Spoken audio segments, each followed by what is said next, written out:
The room was smaller than it looked on camera. Studio lights hummed overhead, white and unforgiving. The kind of heat that made sweat bead at the collar made makeup artists hover with powder brushes between takes. Clint Eastwood sat in the director's chair, shoulders loose, jaw set in that familiar line that could mean anything or nothing at all. He wasn't moving. Hadn't moved in almost 3 minutes. The script supervisor checked her watch. The producer shifted his weight from one foot to the other, waiting. They were stuck. Not on a stunt, not on a location problem. On 5 words. The scene was already written. Dirty Harry Callahan, badge and gun, facing down a criminal in a diner. The criminal had a hostage. A woman pressed against his chest, his arm around her throat, a shotgun pointed at the door. Harry walks in. The room goes silent. The criminal makes his demand, and Harry was supposed to respond. But the line in the script felt wrong. It felt like something anyone could say, something that would come and go and be forgotten by the next scene. Eastwood didn't say that out loud. He didn't complain. He just sat there, script on his lap, one hand resting on the armrest, staring at the page like it owed him an answer. The writer had already left for the day. The director was outside, talking to the cinematographer about the next setup. The crew was waiting. Time was money. They had a schedule. But Eastwood wasn't the kind of man you rushed. Not because he demanded it. Because something in his stillness told you it would be a mistake. He flipped the page back. Read the scene again. The criminal's line. The threat. The desperation. The bluff. And then Harry's response. It had to do more than move the plot forward. It had to shift the temperature of the room. It had to make the audience lean in, hold their breath, wonder what was about to happen. It had to sound like something only Harry would say. And it had to sound like something Eastwood could deliver without forcing it. He wasn't looking for clever. He was looking for inevitable. The assistant director knocked on the doorframe, leaned in halfway. "We're ready when you are, Clint." Eastwood nodded once, didn't look up. "Give me a minute." The ad disappeared. Outside, the grip crew was moving lights. Someone laughed. A radio crackled. Life went on. Inside, Eastwood sat alone with a problem that didn't look like a problem to anyone else. But he knew. He'd been doing this long enough to know. A movie could live or die on a single line. Not because the line was complicated. Because it was the hinge.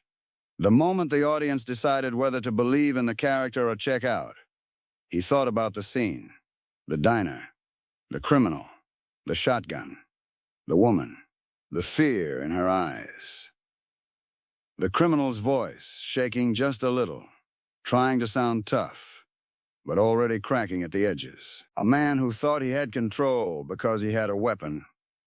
A man who didn't understand that control wasn't about the gun. It was about who was willing to call the bluff. That's what the line had to do. Call the bluff, not with anger, not with a threat, with something colder. Something that made the criminal realize he'd already lost, even if he didn't pull the trigger. Eastwood closed his eyes, let the scene play in his head, the criminal's voice, the tremor, the demand. And then Harry standing there, calm, almost bored, not trying to intimidate, not trying to save the day, just stating a fact. A fact that sounded like an invitation. He opened his eyes. He picked up a pen, crossed out the line in the script, wrote something in the margin. 4 words. No, 5. He read them back to himself. Quiet.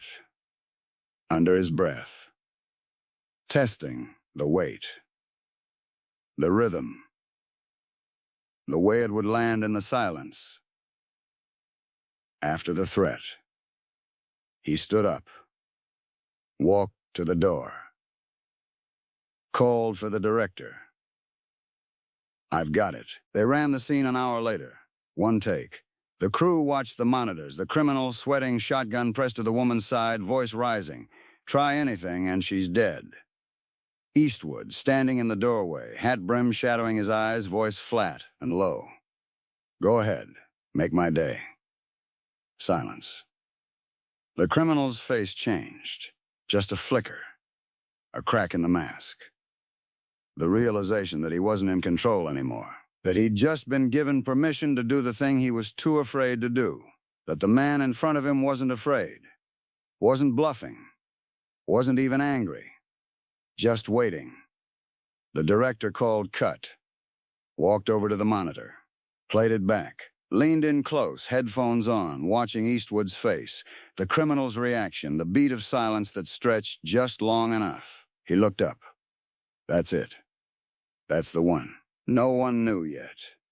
Not the crew. Not the studio executives who would watch dailies the next morning. Not the editor who would piece the scene together weeks later. No one knew that those 5 words would end up on T-shirts, in trailers and parodies and tributes, and every action movie made for the next 40 years. But Eastwood knew something had shifted, not because the line was clever, because it was true to the character, true to the moment, true to the kind of man Harry Callahan was. A man who didn't need to yell, didn't need to prove anything. A man who could stand in a doorway and make a threat sound like an invitation, make violence sound like indifference, make power sound like patience. That was the thing people missed when they tried to copy it later. They thought it was about being tough, about delivering a one-liner with attitude.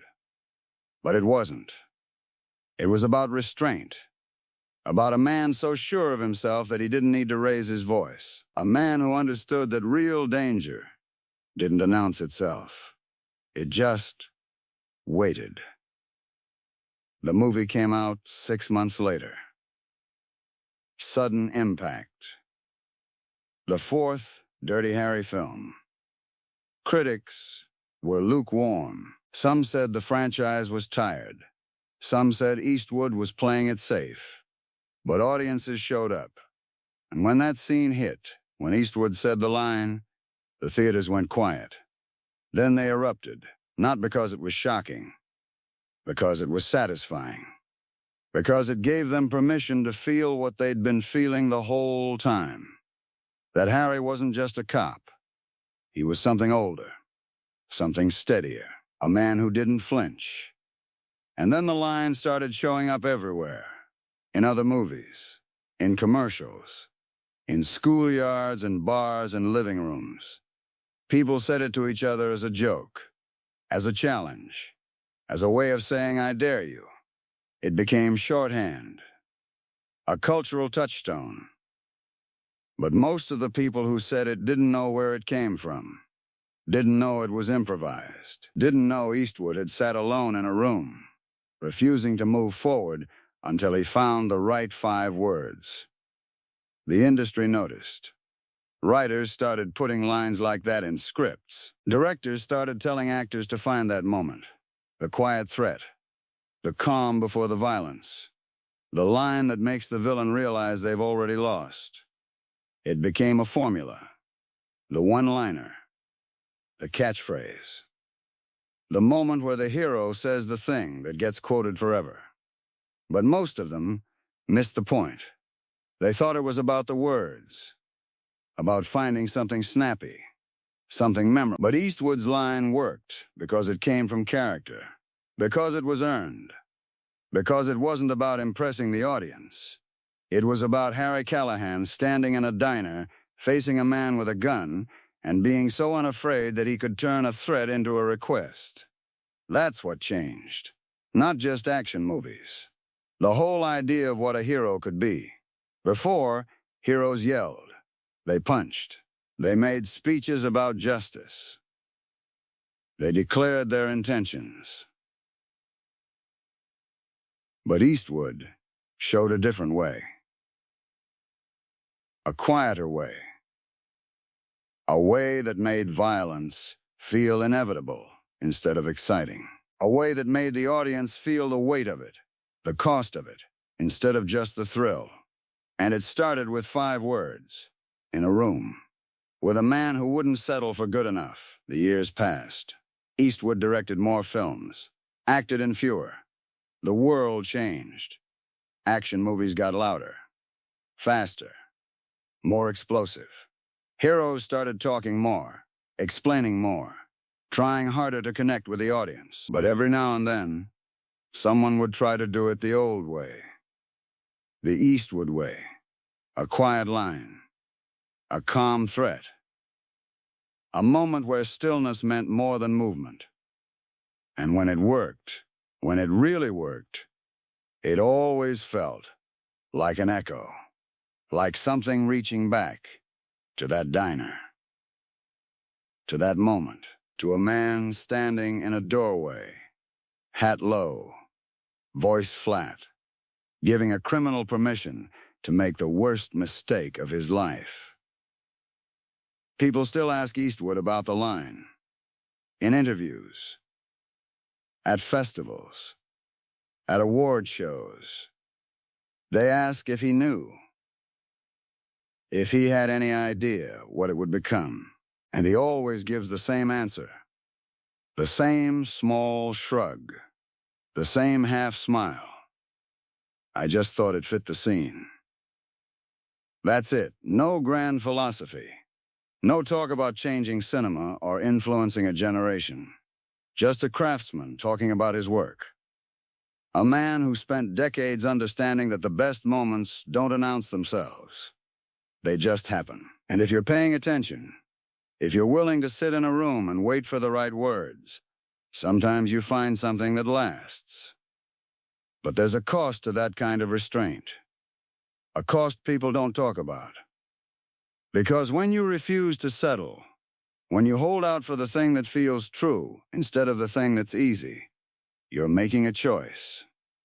You're saying that the work matters more than the schedule, that the moment matters more than the convenience. And not everyone is willing to make that choice.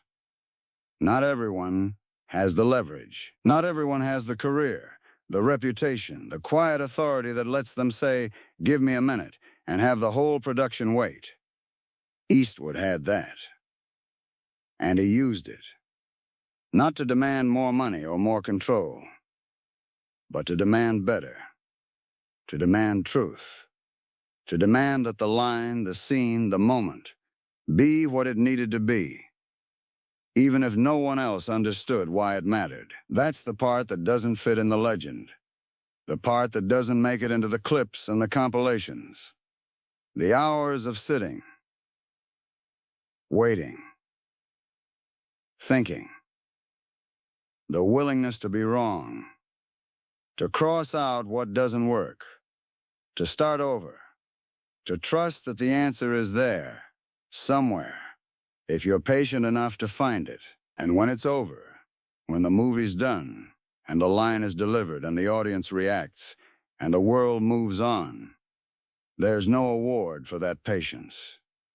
No credit for the hours of doubt. Just a line. 5 words. Spoken once. Remembered forever. Eastwood knows that. He's always known. He's the kind of man who does the work and lets the work speak. Who doesn't need the applause to know if it was right. Who doesn't need the validation to keep going. And maybe that's the real legacy. Not the line itself, but the reminder that great moments come from people willing to wait for them. People willing to sit in the discomfort of not knowing. People willing to say no to good enough and hold out for true. The diner scene ends the way it has to. Harry doesn't pull the trigger. The criminal does. Or doesn't. The woman survives. Or doesn't. The details blur. Because the moment isn't about what happens next. It's about the choice. The space between the line and the action. The breath the audience holds. Knowing that whatever comes next, it's already been decided. Not by the gun. By the man willing to stand there and wait. That's what go ahead, make my day means. Not just in the movie, in the craft, in the work, in the life. It's an invitation to commit, to step forward, to stop hiding behind threats and excuses and maybes, to do the thing you say you're going to do. And if you can't, if you won't, then step aside, because someone else is ready. Eastwood was ready. In that room, in that chair, pen in hand, waiting for the right words, trusting they would come. And when they did, he wrote them down, walked onto set, delivered them once, and let them go. The rest is just echo.